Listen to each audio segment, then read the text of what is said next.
Hello, Cubic Community Radio listeners. This is Vanessa Murrell, and I'll be your host for today's show.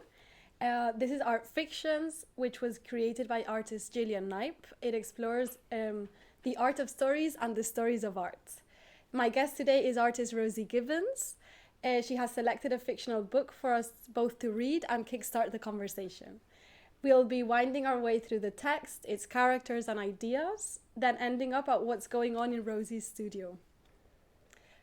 So, welcome to Art Fictions, Rosie. Thank you for having me. It's honestly a pleasure. Today we're going to be discussing Japanese author Sayaka Murata's debut short story collection, Life Ceremony, which you brought with you. It was published by Granta Books in 2022 and has been translated from Japanese to English. So it's a short collection of 12 stories where Murata explores societal pressures and expectations, capturing the rituals that shape our lives. And these rituals go from weddings to funerals, everything in between. The stories delve into the themes of love, grief, conformity, identity, tradition, and the challenges of fitting into modern society.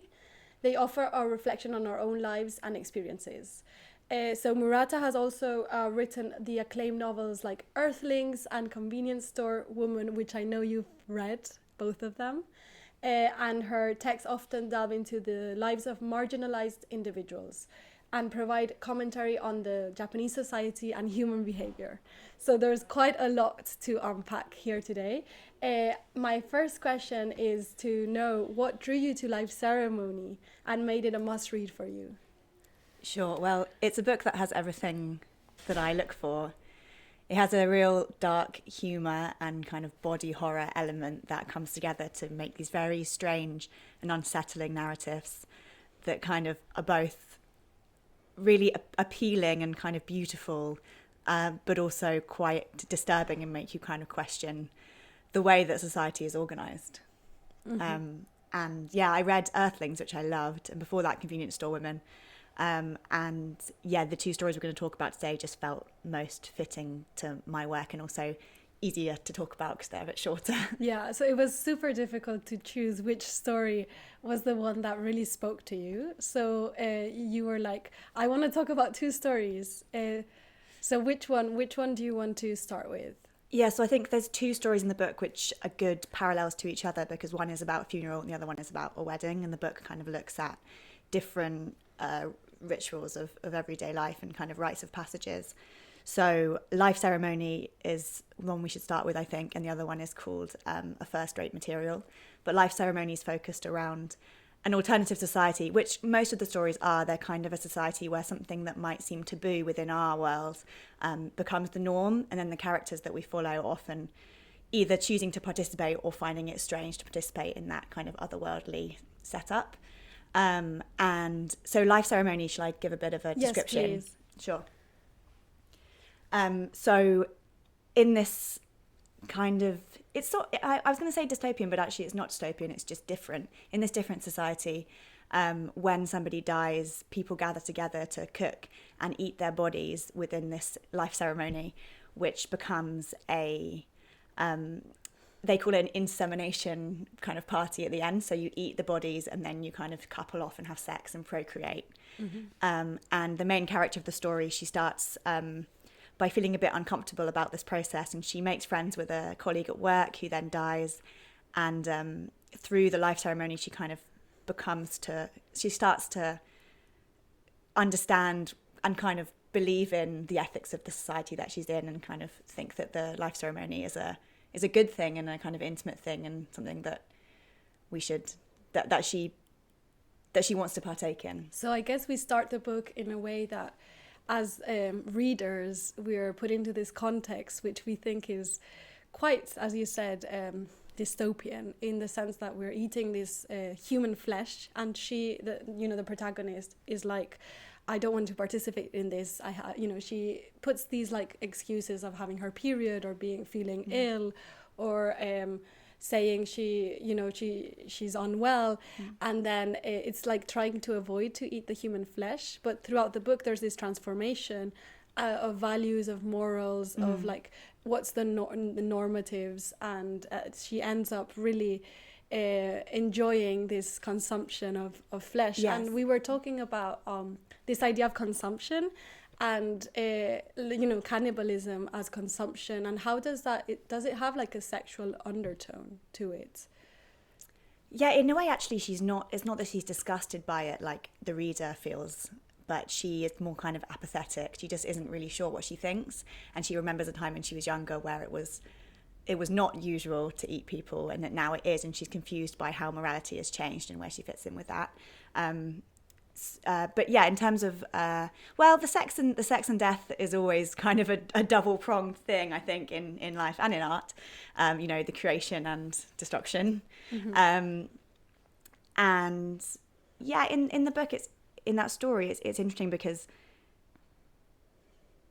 it's almost about recycling, is the way that the character frames it to us once she buys into the whole process. It's like, well, the energy from these bodies is then put into the procreative act, and then new life is created.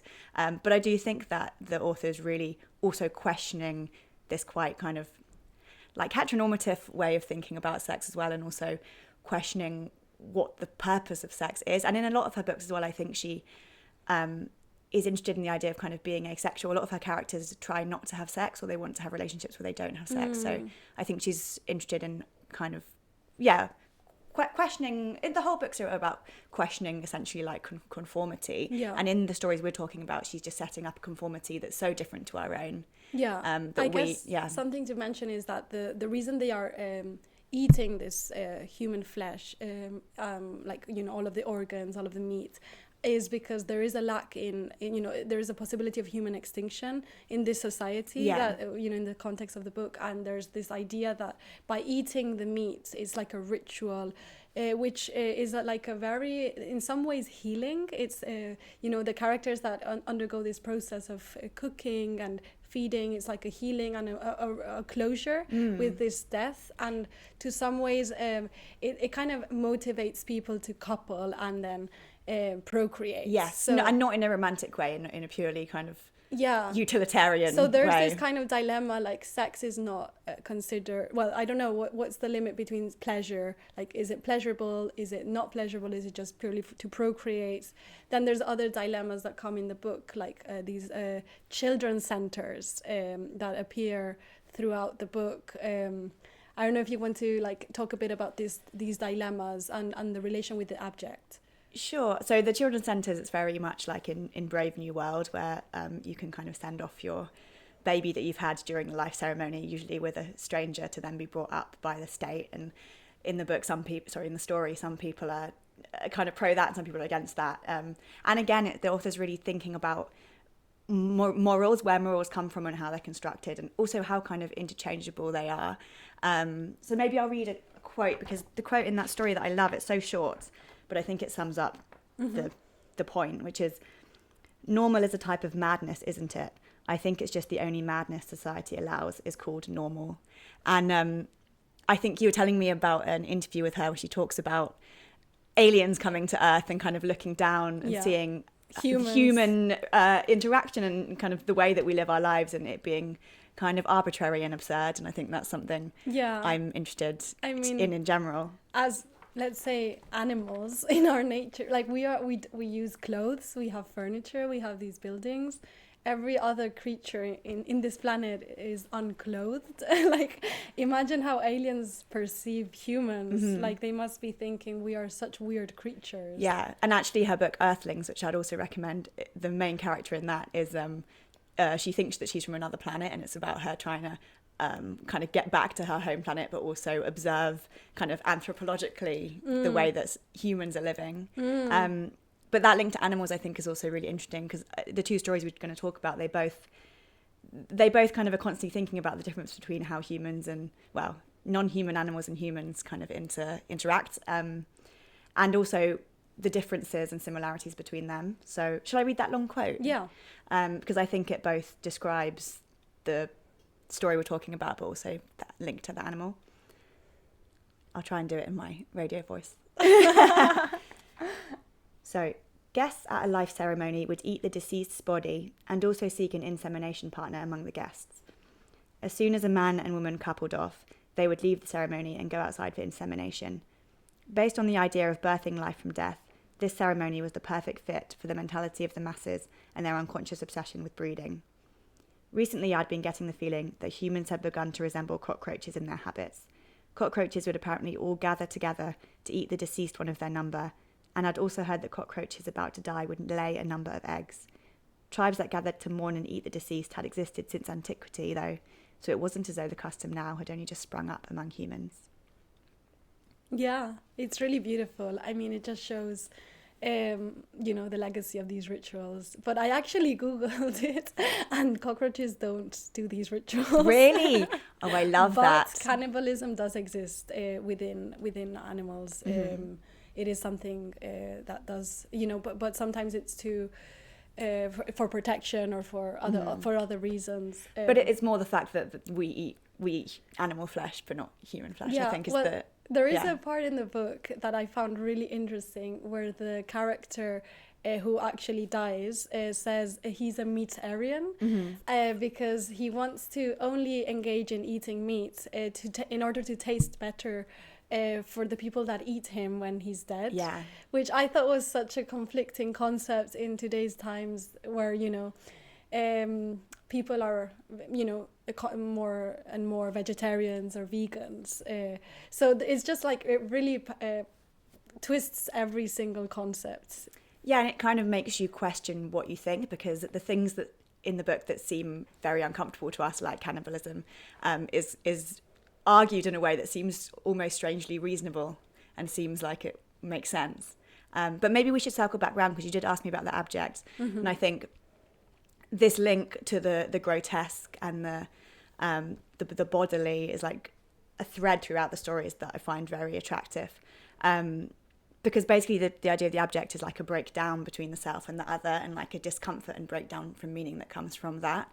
I just read this book called The Monstrous Feminine that kind of talks about this in more detail, but which is based on Julia Kristeva's theories. But what are these theories? So that idea of the breakdown in order, where my body and the boundaries between that and the outside world is discomforted somehow, and that might be because bodies are blending into animals, or because something which should be inside becomes outside, or outside becomes inside. So that's why we have kind of a disgusting reaction to like shit and vomit and things that come from the inside to the outside, because we no longer know where the boundaries of us end and other things begin. So obviously cannibalism is a perfect example of that, because somebody else's body is kind of becoming part of my body, and that's very confusing in relationship to identity and also the natural order of things, That's really, really interesting. And there's another part that is present very, very strongly in this book, and it's this idea of accepting where we are in this moment, because many of the characters, they want to go back to a previous time when this was not normality, or they think about the future, what would become of human existence in this case, like without family structures, with binary kind of like people, mating, or like, what would become of humanity. And there's this whole focus, like this carpe diem motto of like, just live the present, accept the norm, like participate in these rituals. Yeah, I think that's why I was careful to say that it's not actually a dystopian story, because I think there's quite positive elements of it too, which is to do with kind of appreciating where we're at. And I think it links really well to the idea of the absurd. And I always think absurdity is not something nihilistic, pessimistic. The idea is like basically life is meaningless and therefore it is meaningful. Like we have free will and we choose to go on struggling even though we can't really understand why we're here. And I don't and especially in relationship to atheism as well, like a lot of absurd theory is the idea that like we are alone, and therefore making meaning within a meaningless world gives us purpose, and is actually quite a beautiful thing. And I think the end of the story, so we didn't actually explain, because at the end of the story she has the life ceremony of her friend, and then so she eats him, and then she goes out for a walk. She goes to this beautiful beach, she meets this man, and she offers him some of the food. They eat it together, and he says, I'm gay, so we can't do the insemination ceremony. He then gifts her some semen, and she walks into the sea and inseminates herself with it. And I think mean, it's quite an optimistic ending. Yeah, and also the fact that character is gay means a lot as well, because he's living outside of the norms. And I think these books are really... And to some way she is also, because she's inseminating herself. Yeah, exactly. Well, they're choosing how they want to participate within the society that the book creates. But maybe I'll just read the last ending moment, because I think it's really beautifully written. So she says, "The night deepened and the sky and sea turned pitch black. Yamamoto's life was slowly absorbed into my flesh. As I blended with him into one life, I closed my eyes, my legs still immersed in our beloved water. The sound of the waves caressed the eardrums of us all there engaged in insemination." It's kind of dark, it's kind of beautiful, and I think that's what I love about the book. Yeah, it's incredible, and it's such a plot twist, like that at the end she's like really enjoying this moment, and it's very cinematic as well. You were talking to me about this book that you read, that you visualized this scene like this. Oh no, I was just talking about that book Perfume, where at the end it's about a character who makes this scent that basically makes people go mad with lust, and then there's this huge orgy at the end, and it's very cinematic as well. Yeah, but I just love the idea of the beach, and everyone's out on the open having sex as well, because it's not a shameful thing anymore. Well, that's the thing. Not that it's shameful now either, it's just different. Yeah, but they do talk in the book that in today's times, sex is seen as, well, in the times that you and me live now, sex is seen as dirty. That's why we hide ourselves. But in the book, people can just do it out there in the public. I'm not sure if that's what she means, though. I think it's more like that we have sex in the book. They have sex like animals, and it's like not. It's not a hidden private thing. It's a public thing. Exactly. For like the good of the race. Yeah. And I guess with this closing that you just read, it will be a good moment to move on to the next book that we want to talk about. Yeah.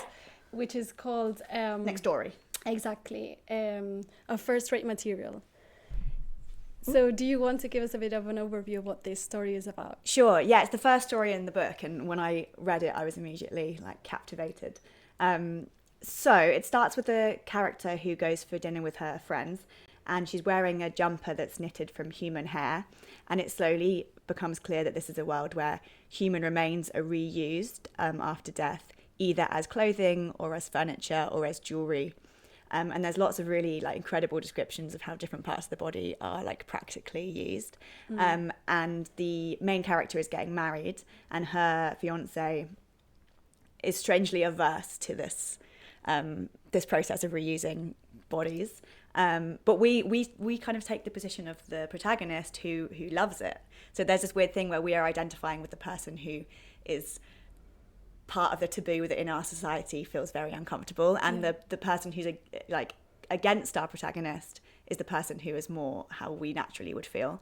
And then throughout the story, she's trying to convince him more and more that this process is good, and she's gifted a veil on her wedding night made from the skin of her father-in-law, and her partner, who's then sees the veil, sort of strangely has a cathartic moment where seeing his father's dead skin over the face of his wife kind of makes him feel like he fits more into the society. There are so many topics to discuss here. I mean, there's this idea of like the fact that wearing the skin of the human, like, does that bring us closer to that person?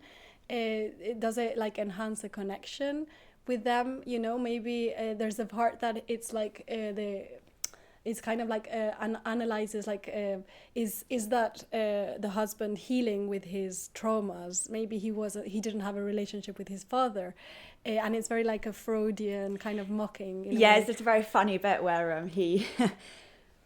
They're talking about why he doesn't want to wear the human skin. Actually, maybe I have the quote. How come he's so neurotic about human materials? And then the woman says, I don't know, it's probably something to do with having a bad relationship with his father when he was little. He ought to get some counselling, it's abnormal.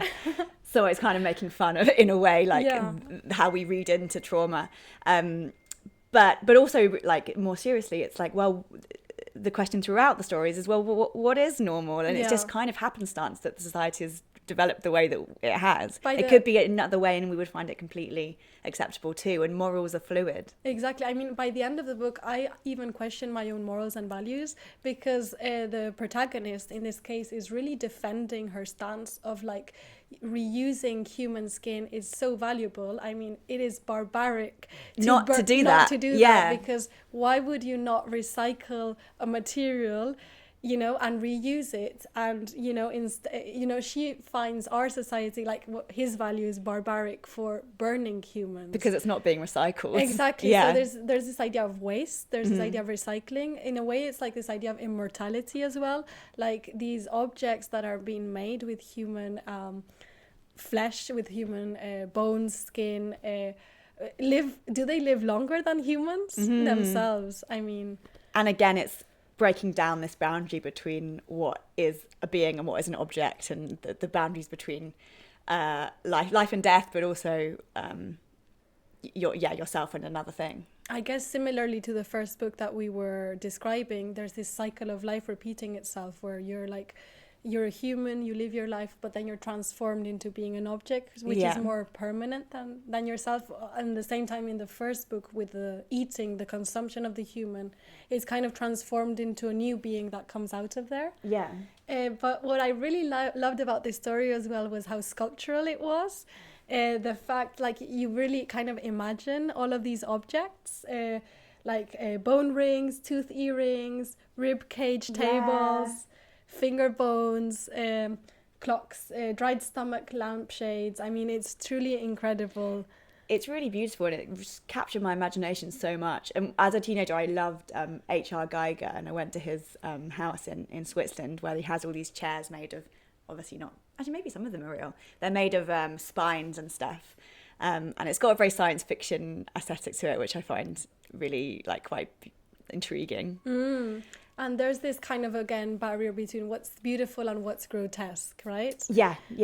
And it's all about opinion, position. I mean, would you wear something made of human skin? Well, I was thinking about getting my baby teeth made into a necklace. There you go. I think the beauty of these objects that are described is the fact that these kind of something that's temporary is kind of made permanent, and the fact that these scars or markers of life are kind of shown in an object in a permanent way, so you can kind of remember and honor that person. And does love give more value to the object? Yeah, because when she wears the veil, which is really beautifully described as this papery thin skin fabric that you wouldn't be able to get from any other non-human material, it's described as this quite sentimental moment where they both feel quite moved by it, and it really turns it around, because obviously when you think of the idea of wearing your father as a veil, it's incredibly uncomfortable, but it doesn't feel like that within the book. There's this idea of touch and of warmth and of safety or light. She's describing how the light goes through these pores, and it feels truly incredible, the sensation of wearing human skin. And also we should talk about the fact that story has a lot of links to kind of social etiquette as well, and the human remains objects are also very expensive. So they are the aspirational commodity too, which I think adds another dark element to it too, where the idea she's got a loan out in order to buy this human hair jumper, because it's going to last her for her entire life. She thinks, I guess, unless she spills it. But the story starts with these observations of people in this kind of fancy tea room, and they're all being incredibly mannered, and she's worried that she's spilt jam on her top. And they're talking about how they're going to move to the suburbs when they get married in order to have a better life for their kids. And there's kind of these links to the conventions that we have in our society, which people can choose whether or not they want to participate in. And so it almost mirrors the wearing of the human skin with the choice, for example, to have a family, which is something which is much more relatable. Yeah, no, that's so true. And there's this idea of buying this very expensive item and then keeping it in storage. and not ever using it because she can't use the human hair sweater she's wearing in front of her husband at the beginning of the book because he is completely horrified by it. So there's this idea of like wearing this social status symbol to impress others. You don't really do it for yourself. But then I also viewed this part as like body control, which I know that you didn't share that same kind of view or feeling about this segment as I read it, but I kind of felt like there was this pursuit of her husband to control her body, not allowing her to wear human skin items. No, I do agree with you. I think that's part of it. I just also felt, because we empathise with his position more because it linked more with our society, there was confusion there in terms of whether our main character was being manipulated or whether he was actually taking the ethical position. But I think that's a good point to talk about the fact that it is a marriage, and the ritual of marriage has so many strange traditions when you actually think about it. And I think the mirroring of that ritual with the fact that they're wearing all these human veils and stuff, it kind of shines a light on the absurdities of the way that we live our lives as it is, and the strangeness of marriage, and the fact that those traditions it's arbitrary the way those traditions have worked out, in terms of like the way that patriarchal I guess the patriarchal system has like made marriage the way it is. It's not like an organically natural human thing to necessarily get married or even necessarily live in like a nuclear family situation. I don't think anyway. And so it makes me kind of question everything. The fact that the wearing of the human skin is so normal, Yeah. That seems like very obvious thing to say, but I mean, the ending of this story is also very optimistic, in a sense. It's very romantic. Yeah. Do you want to share the quote of the ending of the story? Yeah. Maybe I'll also just read another quote about the commodity status. So she says, "No way, you're telling me that even with your budget, you're not going to buy that shinbone chair or ribcage table or the fingerbone clock or the dried stomach lampshade." It's just very nice. But yeah, to talk about the ending, it's kind of strangely positive, romantic. She says, "Right now, the live Naoki, not yet converted into a material, was holding my hand. We were spending our very short time as living beings, sharing our body heat. Feeling this life was a precious momentary illusion, I squeezed his slim fingers even tighter." So lovely. That's so lovely. And I think it's one of the only moments where there is actual real connection between this couple, and it was through the sharing of wearing the father's skin. Yeah, because I think actually a lot of the characters are alienated throughout the book. A lot of the stories are about trying to find connection or trying to actually live inside your body and feel present and failing at that. So when the small moments come where there is a proper feeling of love, it's rare, but also makes it more powerful, I think. Yeah, this idea of alienation, I think, is very, you're wearing someone else's skin, but you still can't feel connected to another person because they're dead. It's a pretty obvious metaphor for like loneliness, I think. And I'm going to make a very twisted change of segue. Yeah, segue. I know that both of us felt that the short story, literally it's 6 pages long, Pucci, was very striking. And I wonder, what does that story question as readers? Yeah, it's kind of the most fucked up one, I think. It's the one that made me feel the most ethically confused about who had the power and what the message was. But essentially it's a story of 2 young teenage girls who keep a man as a pet. They call him Poochie and he acts like a dog, and they feed him. He wears a collar, he walks on all fours. And I think it's just very uncomfortable because you're assuming some kind of fetish relationship, or at least I was. And you're trying to work out like who's getting what out of that dynamic, because everybody's playing their role. Yeah. So these 2 girls after school go to the mountains to feed Poochie, and you as a reader think it's a dog, but then realize it's an old man. It's a man, yeah. Wearing glasses, who manically shouts, "Finish it by 2." That's the only thing he says. Almost like that's his bark. Yeah, and then they kind of like pet him, and then that's all. And feed him.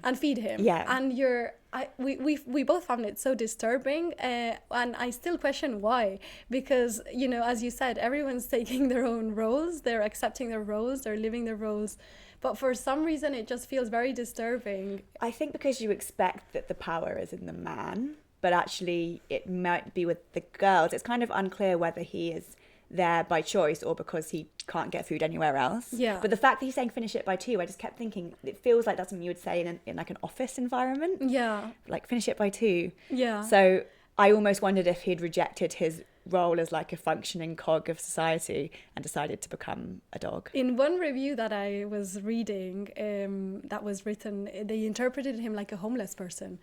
So that's the other way, which is very different. Which is very different, and I didn't really think about that. But it kind of has to do as well with conformity and with labor, which I know are topics that you also like are interested in your own work. And this idea of what you said, like freedom and restraint, like at the end, this dog is actually free. Like this dog, which is a human, is actually free, and like he's not locked, you know? Yeah, they say he's not tied up, but he decides to stay, basically. Every time they go, he's still there. So it's unclear. It's unclear, but it's in my mind a lot. Yeah. And I guess now we can't wait to hear what your work is about, because it is so very much intertwined with the themes of this book. So Rosie, you're a British artist who makes performances, videos, sculptures, and installations that feature your body. You use absurd humor to explore gender performativity, sexual politics, consumer desire, labor, and the slippery overlaps between these. The mindset behind your work is often of someone attempting to participate in contemporary life, but not quite managing. This is like honestly so related to the book. So, I mean, we're all aching to hear about your work. Please tell us more. Well, that was a good overview. I mean, I think the way the book is relevant is definitely, trying to observe the everyday absurdities in life and kind of highlight what's strange about them. Mm-hmm. It's like a mindset. Yeah, I always speak about this kind of alien mindset, something I try and get into to sort of feel slightly outside of things like gender and gender performativity and kind of observe it as though I don't quite understand how to do it. And so that often results in humour because I'm kind of misinterpreting purposefully things or exaggerating them to like a ridiculous extent where it no longer makes sense. Yeah, and even in your Instagram bio, you mentioned what do you get when you cross a performance artist with a comedian? Yeah, my performance art joke. What do you get if you cross a performance artist with a comedian? A joke that no one understands. That's also a bit self-deprecating about performance art, though. I do like it. So you were talking about this idea of absurdity, and I know we were talking about, like, for instance, Albert Camus as one of the theorists who's talked a lot about absurdity. How do you absurdity feed into your work?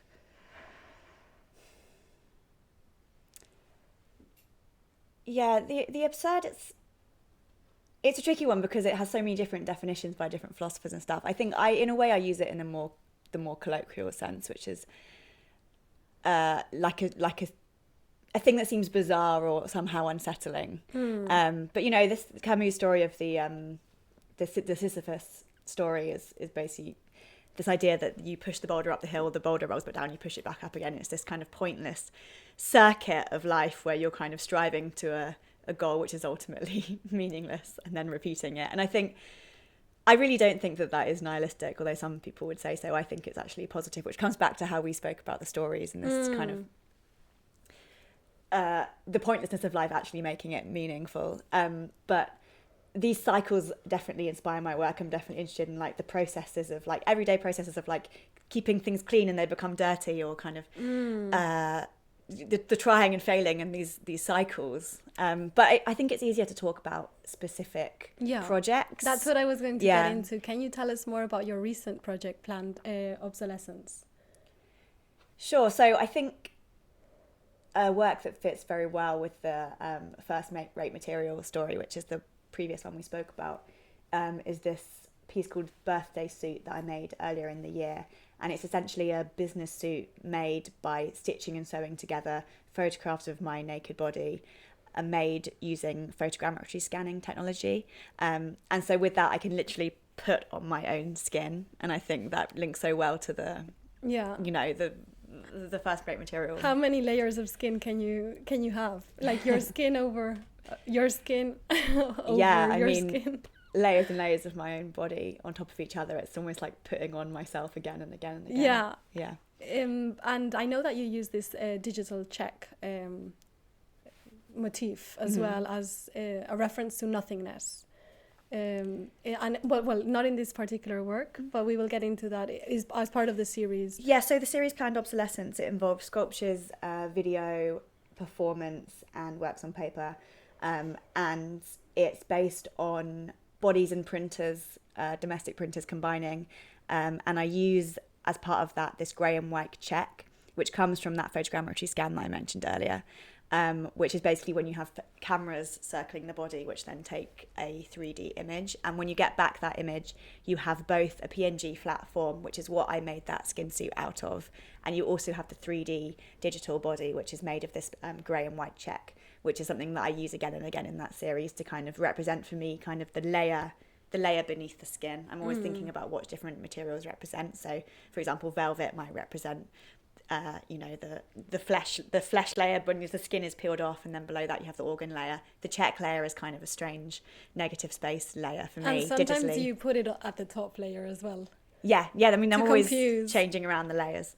But yeah, so that project was kind of inspired by the future of technology, which the 3D printing represented to me, and also the past of technology, which is like the shitty 2D office printer, which is constantly breaking and frustrating for me. So I think I was wondering about the way that bodies can combine with objects, and the future of like the cyborgian body, where it might not always be as efficient as we expect. Like the 2D printer is famously bad. Yeah, I saw some beautiful images in your studio where you had scanned your own body and created these elongated fingers and double faces, and they were really amazing. Thanks. So hear what you said about the printed photographs. They merge, objects become bodies, bodies become objects, and that is so linked with what we've just been talking about as well. And do you want to talk about your Eating Myself piece? Sure. So that's a small sculpture that I've shown recently at Pictorum Gallery. It's part of this bigger Planned Obsolescence series again. And because that project was inspired by different types of scanning, I started thinking about body scanning. So there's this thing called the Human Project, I think it's called, where they sliced up bodies and then scanned each of the slices, so you can kind of see how all the organs are arranged in a 2D way. And I wanted to combine that type of scanning with the 3D photogrammetry scan. So it's a small sculpture made of fabric, which sort of looks like a fabric version of one of these chopped bodies. But within the stomach, there is a 3D print of a tiny version of myself. And so I was thinking that it was almost though I had eaten a version of myself. I was consuming myself. And it was inspired also partly by these scans of people who've eaten strange objects. So there was one where somebody had eaten like these little Spongebob figurines, and I thought it was kind of interesting, this like cute cartoon character combined with like the anatomy of the body. So it's sort of inspired partly by that, because the 3D scan looks like a kind of toy too. It's true. And the cartoon is something present in your work as well. I think aesthetically, yeah. Yeah, and this idea of the cuteness, which we will also touch into. Maybe you can tell us more about your Dirty Pillows, which I believe, is it your first series of sculptures? Yeah, it's kind of an ongoing work, but the first sculptures I ever made were called Dirty Pillows. And they were made by photographing certain body parts, printing them onto satin, and then blowing them up and stuffing them very large. So there's a series called Pout, which is made using my lips. And then there's also there's one called, what's it called? I don't think it has a name actually. It's my bum wearing a bra flipped upside down and then stuffed. So they're all of these kind of stuffed body parts. And when enlarged, these body parts become much more kind of grotesque and strange. And the lips, you can see all of the wrinkles and the disparities in colour. They sort of look a bit like a vagina, but also like they could be an intestine or something. I really like that when you make things big, something which maybe has associations with being sexy, like a pout or like the lips, become kind of uncomfortable. And to me, it references like the visceralness of the body in reality versus like the presentable body, you know, beneath our facade of like what we show to people, there's this kind of leaking, bleeding, kind of noisy, uncomfortable body beneath, which is maybe hidden, or you know, it's something to be embarrassed about, but we all share it. And you also speak about this taking the literal too far. It's like the pouch is like this symbol of like this big lips is like the most sexy thing, you know, in society in today's times, and you're like extending that, amplifying that to the point that it's like it's it's really quite brutal. And it comes back to this idea of trying to look at the world from like an alien point of view. It's like, okay, so if I pout in my photograph, which when I was a teenager that's what everybody did, that will make me the most alluring. So what would be the extreme version of that would be to make my pout as big as my whole head, or to kind of wear it as a huge body. But obviously that has the reverse effect because it becomes kind of grotesque or strange or funny. Yeah, so something to mention about this series, they are pillows, but they're not just sculptural pillows, right? You also have formed photographic collages out of them. And in what ways do you use these pillows? Yeah, they kind of keep coming back through the work in different ways, whether sculpturally in combination with found or everyday objects, or through like photographic assemblages or collages. And the title Dirty Pillows, by the way, comes from the film and book Carrie, the Stephen King book, because that's what Carrie's mother calls her boobs, as kind of an insult, that she should be ashamed of them, her dirty pillows. Yeah, I had to Google it, like literally like in the slang search. But this link to horror, I think, keeps coming back through and again. I'm very inspired by like body horror movies and books, which is why Life Ceremony too feels so relevant. I made a whole series that was based off these anatomical Venuses, but also linking that to horror movies like The Human Centipede, like the Hellraiser franchise, like Alien. And that book I mentioned earlier, The Monstrous Feminine, kind of really reconfigures those and talks about the female characters in horror movies as these kind of feminist like feminist metaphors for like the abject body. That's super, super interesting. And maybe it's a good moment to move on to another of your works, titled The New Me, which I was very, very honored to have seen in Chicago. And you made this work with Data. So how did this video project come about? So it was conceived last year through a fictional dystopian style company that I invented called the Ilium Corporation. And that became the structure for the whole series, where I then invented these pointless parody life-enhancing products, which I made adverts for. So there's 3 videos. One of them is a cleaning suit, which kind of resembles a muscle man outfit, which you can use to clean your house with. So you can use your whole body to clean your house. The second one is a kind of parody of a wellness machine, in which you pedal with your feet, which helps your hair to stroke your face, giving you the feeling of kind of being like a cat. And on the stomach, there's a machine which was actually appropriated. It's a 18th century vibrator, but I used it as a kind of purring mechanism. And then the third film is a toothbrushing machine, which is meant to increase intimacy, although obviously it doesn't really. You strap it onto your face and you can brush a friend or partner's teeth, and it kind of emulates a strange kiss. Yeah, so the whole project was kind of looking at how desire for commodities are constructed, the kind of bodies that are used to advertise them, but also the kind of the kind of goals that we have in terms of the products that we buy, how they affect identity, and also how they link to gender. Yeah, I mean, these products that we are being sold in a way are complicating our lives more, right? I'm always looking for these kind of long, complicated chain reactions, ways to do quite simple things in a complicated way, both to kind of insert some agency into like the objects and how we interact with them and the manufacturer's intentions. But yeah, also to kind of maybe like waste time in like an efficiency-driven society, you know? Yeah, it's so like contradictory in a way. And from these products, I guess the fact that, you know, they are video works, but also NFTs, it makes them like pointless in a way, because you can't actually, physically use them. Yeah, so I wanted the absurdity of the project to be taken to another level, and that the only way you could actually purchase the products is in digital format as NFTs.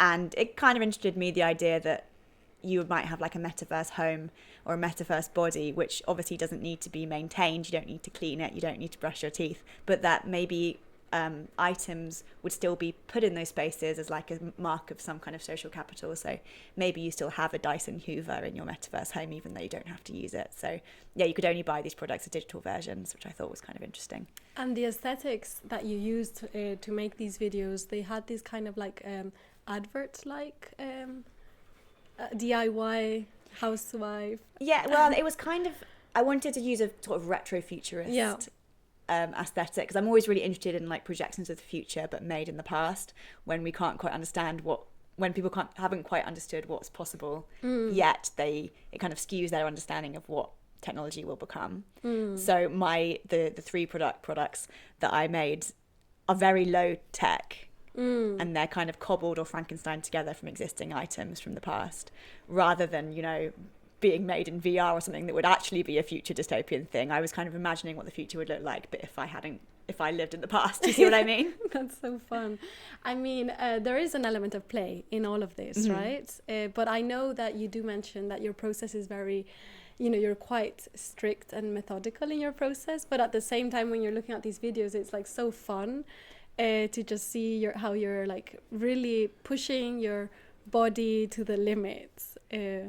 I mean, to take something that might seem silly incredibly seriously, I think is very important. That's kind of what she does in the book as well, because the conceit can be described in one sentence, you know. People eat people and then they have sex. That's basically the description of her world she's created. But by really being rigorous about what that world might look like, you learn so much more, and you can think so much more about how it reflects our society, you know. Which I hope is kind of what my work is doing. That's so true. And there's this fascination you have with the cute as well, which kind of links to the last story where there's these two cute, little girls. Like you have this aesthetic of the cute that's ongoing. And particularly in this series of The New Me, did you look into that aesthetic as well? I mean, I think because I remake things which might seem grotesque or visceral in fabric, it gains a kind of cartoon aesthetic, which kind of links to the cute too. But within The New Me, I was specifically interested in how cuteness is used to kind of sell commodities, and the way that the cute item for the consumer becomes both like the child of the consumer, but also we have some kind of power over it. Like we become the mother of the item, where it's in our care, but then within that there's a certain like desire to kind of have dominion over it. Like in, you know, there's an amazing study where they got people to look at puppies and kittens and they gave them bubble wrap, and the people who were looking at the puppies popped the bubble wrap much more aggressively than people who weren't looking at them or were looking at an adult animal. So there's this kind of strange desire to sort of destroy or squish when you see the cute thing, which I find quite intriguing. Yeah. Oh my God. And I know I read as well in one of the essays that was written about this work, about when you're watching cat content as well, how it soothes your anxiety, which links to your work. One of the 3 products that you have. The wellness machine is meant to make you feel as though you are a cat, maybe. And which actually, you know, I keep linking back to the book, but you know, this link between the human and the animal, you know, is something I've always been slightly interested in too. It's like, which animals do we want to identify with? Like, it's sexy to be a Playboy bunny, but is it sexy to be like a Playboy alligator? You know, how do we relate our humanness to the non-human animals? Yeah. This goes as well to what we create meaning to, like, why is this cat sexy and not the alligator? Yeah, or there was the world's sexiest cow. I think there was a poll. It was quite sexy though. And you know, I really want to dig into one of your older works, which is called Hen Nights, which is very related to the book because it literally refers to like the hen nights, and we of course spoke about a story relating to a wedding. So tell us more about what this work was about. Sure, I made that in Mexico, and it responded to like the British hen night tradition. So I called it a web, but it was really a kind of mat made up of L signs and then reconfiguring words from hen night sashes. And then I had this costume where I had these extra legs, so I became a kind of spider on my hen night web. And I was thinking, why do we use the hen? Why can it not be a spider's night? But and on the end of all of the shoes on the spider, I had used the little penis straws that you use in a hen night too. But I guess I was just thinking through the kind of absurdity, bizarrity of the hen night ritual and what it really says, like the fact that you wear a learner sign. And Vanessa actually hadn't heard of this before. No. And that's why it was quite interesting in Mexico, because obviously they have very different wedding traditions there. So to have that conversation about how different people prepare for marriage. Because when I saw the large L, I just kept thinking it was loser. Loser, and also like in Spain, I don't know if here, but you have the L when you drive. It means like learner. That's the same, yeah. Yeah. Because I think you're learning how to be married. Yeah, but it's quite interesting how you're also tapping into the rituals that we partake in our current society. In a very similar way to the book. Misunderstanding it or recontextualizing it to make it stranger, or to shine a light on the strangeness that already exists. Yeah.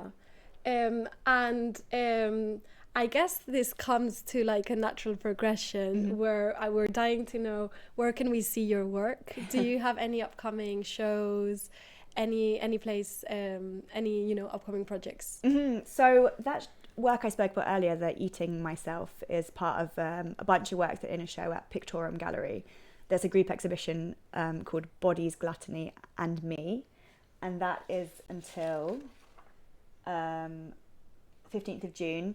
Then at my studio in the Bomb Factory, we're opening a show which will have some of the planned obsolescence works, which we spoke about earlier, that were originally for a show called Body Poetics, where I was paired with Helen Chadwick. It was a really good show curated by Marcel Joseph and Becca Pelli-Fry. A couple of those sculptures will be in London until the 31st of May. And if you do come, then let me know, because my studio is just around the back, so I'll show you around. And then very excitingly, I'm going to Taiwan in August to be part of a group show called Are You Working Now?, which is all about labour, curated by Mike Stubbs. And that's at the National Taiwan Museum of Fine Arts. So there's a few things going on. And then I probably need to make some new work at some point. That's incredible. And, some of a question that I haven't got to ask you yet is like, the fact that you're going to Taiwan, how, will you explore some of the rituals that are local to that place? Or are you interested in tapping into that? I mean, I think all my work is really about my own experience. And so because of that, it is kind of some of it really rooted in British culture. But I'm very intrigued to see what, I'm interested to hear what other people do, but I wouldn't want to appropriate those for my own work. I think I have to be rooted in my own identity. I can only really speak about myself and how I experience, like, gender or any of these things. But it's interesting to see how the work translates or doesn't translate, then that makes interesting conversations. But I think my more recent work is more universal. That hen night one was just very specific. Yeah, true. I mean, imagine, as you said, the hen night in Mexico.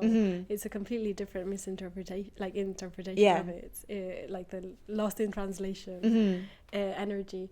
Consider, well, I can see you have another book here that you've brought with you. So are you reading it, or are you planning to read it? Well, it just arrived this morning, but if you like this kind of thing, it seems great. It's called Walking Practice by Dolki Min. And another book that I recently read with similar themes is called Slug by Megan Milks, which is another short story collection I'd recommend, which is similarly kind of about the visceral body and also about trying to find emotional connection. Amazing. And I know you've read Angela Carter, Gabriel Garcia Marquez. I mean, your list of books was really incredible. Yeah, I think I listed a lot of books that have a magic realist element, and it really appeals to me, like everyday life, but where something is slightly different. I'm really, really looking forward to going through these books. And of course, being the master of like horror aesthetics, which kind of recommendations do you have for any horror movies? Oh, so many. But John and I watched Evil Dead 2 the other day, which is amazing. The stop motion animation of the bodies is just incredible. It's like quite disgusting, but also very funny. And then also a film called Men was amazing. It's directed by the same director as what's it called? Ex Machina. Yeah. So it's called Men, and it's about a woman who goes to a town where all of the men are the same person, and then at the end there's like an incredible birthing scene where all of these men kind of continuously birth each other. It's really is mad. And I also wanted to mention Raw, which is a French film about cannibalism. Oh, incredible. So she goes to a veterinary school and she's a vegetarian, and it's kind of slowly the process where she realises she has this family heritage of eating humans. Oh my God, and that is like so directly linked to this.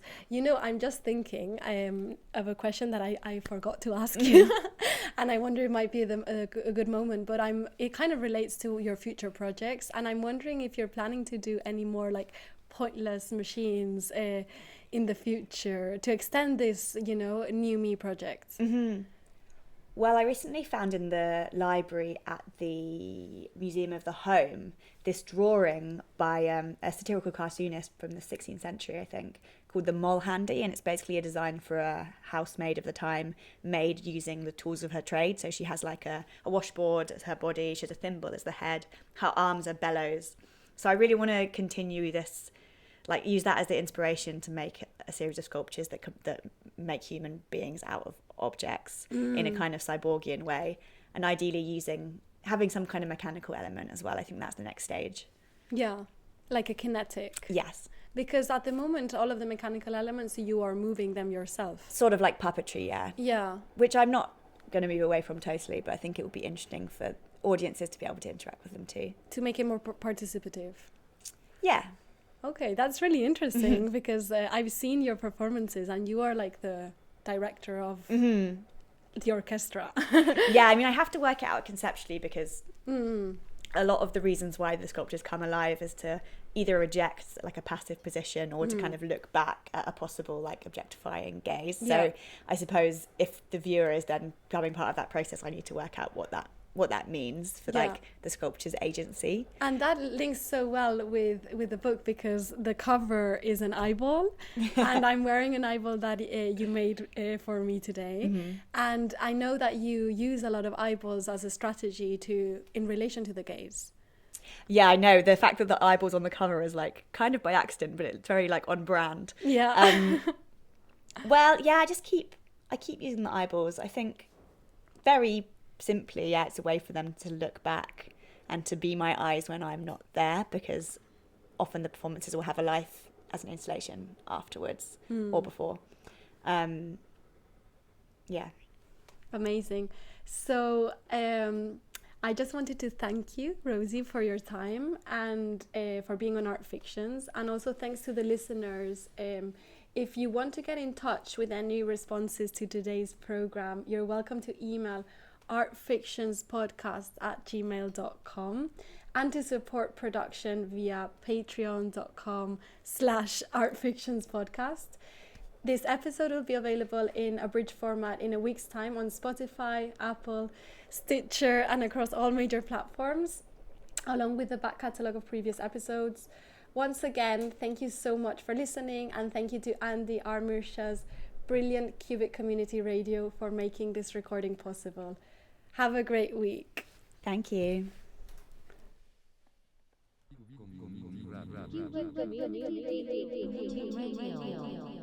Cubic Community